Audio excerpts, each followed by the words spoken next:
Ayan pala si Millie at saka si Melon. Actually, nung nakaraang araw talaga, inaabangan ko talaga. Kasi meron tong kakaibang ginawa si Melon. Si Melon pala is yung aking bagong pusa. So, siya ay magto 2 months na sa November 7.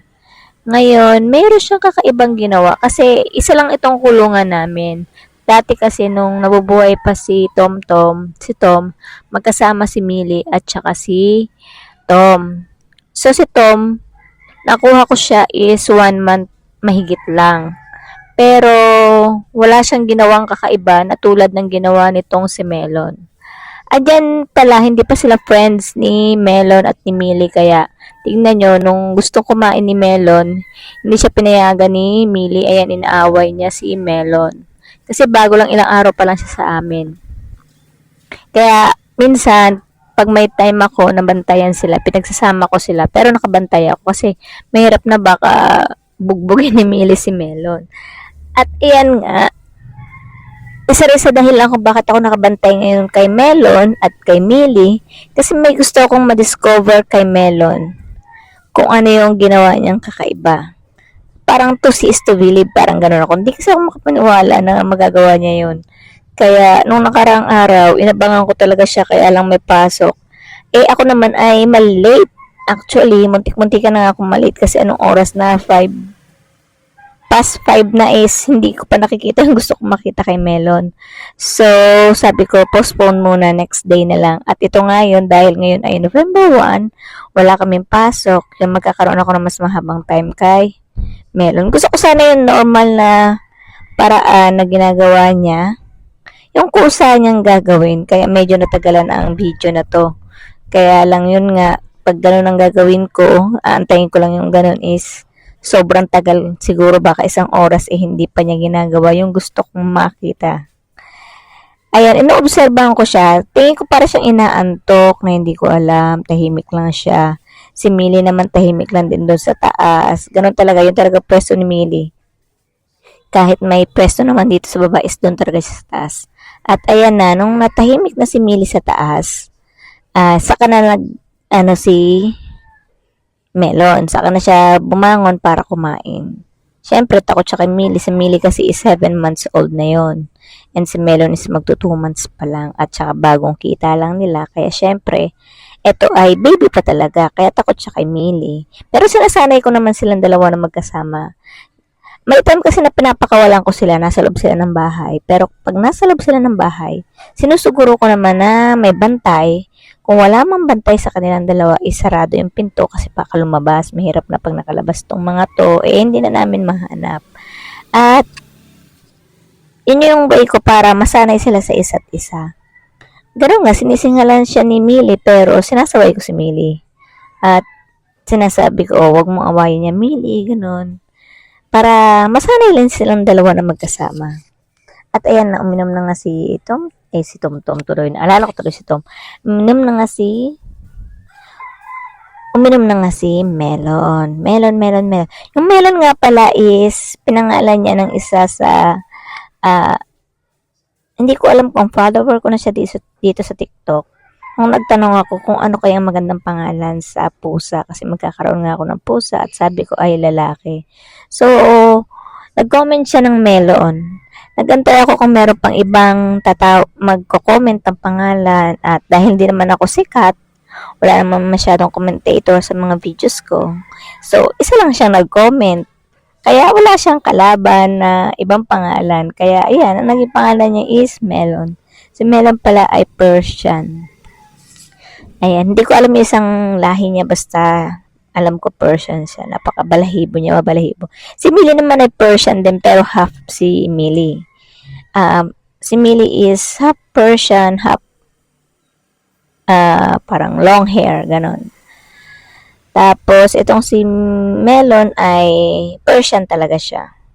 At hindi ko alam kung bakit ganun. Kasi parehas naman silang Persian. Pero itong si Millie masyadong mailap. Napakailap.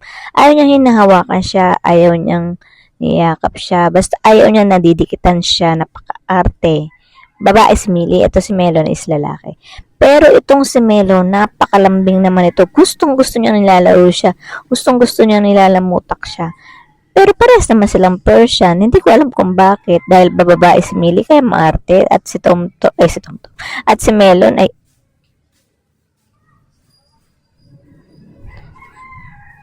Melon ay lalaki. Ganun ba?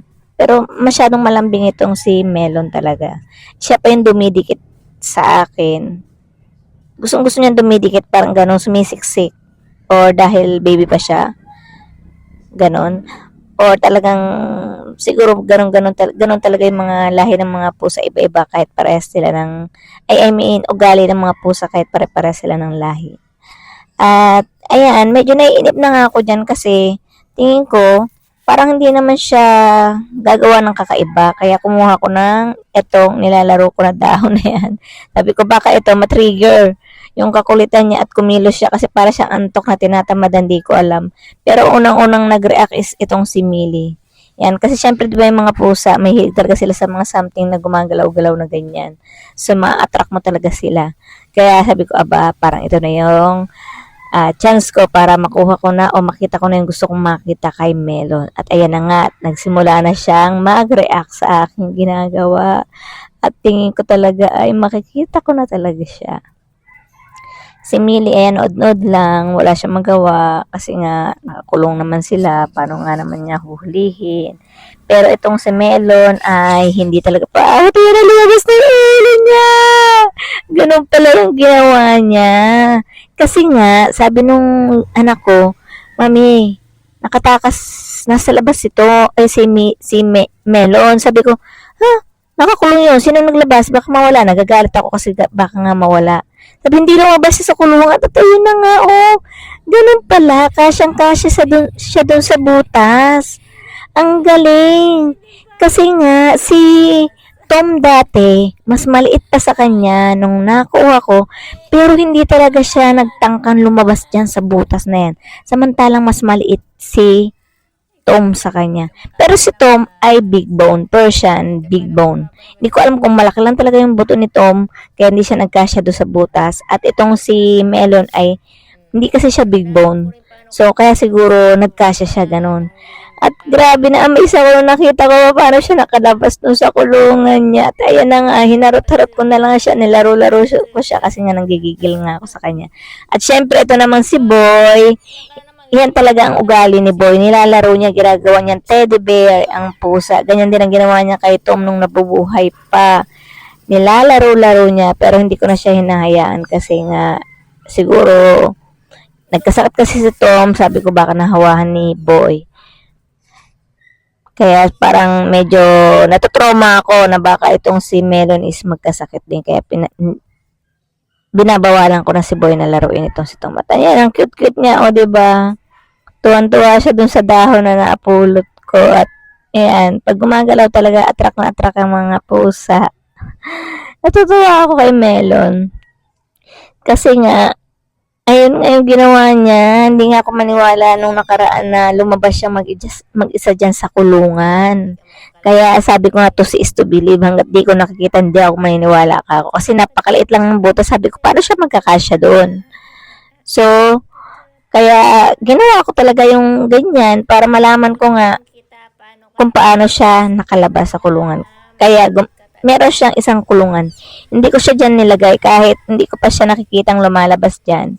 Pina-set up ko na kaagad yung isang kulungan na mas maliit yung butas na hindi siya makakalabas kasi nga mahirap na baka lumabas itong si Melon at lumabas talaga mismo ng bahay namin kasi mas malaki yung butas ng gate ng bahay namin. So pag ito lumabas, napakaamo nito, tiyak pwede itong ibulsa. Kaya yung kulungan na isa na mas maliit ang butas, yun ang kanyang kulungan. For the meantime, na maliit pa siya. Pero pag malaki na siya, isasama ko siya kay Millie. Gusto ko kasi maging close sila. Ayan. Ang makulit na si Melon. Yan ang kwento ni Melon. Ang pagiging makulit niya at nakakalusot siya dyan sa butas ng kulungan. Nakakatuwa talaga itong si Melon. Si Millie, ayun, tahimik lang. Wala siya magawa. Malaki na siya eh. 7 months na siya. Hindi siya makakalabas doon. At hindi naman niya gawain. Masyadong tahimik na si Millie. Ganyan lang yan. Tatahimik lang yan sa isang sulok. Bye! See you next time!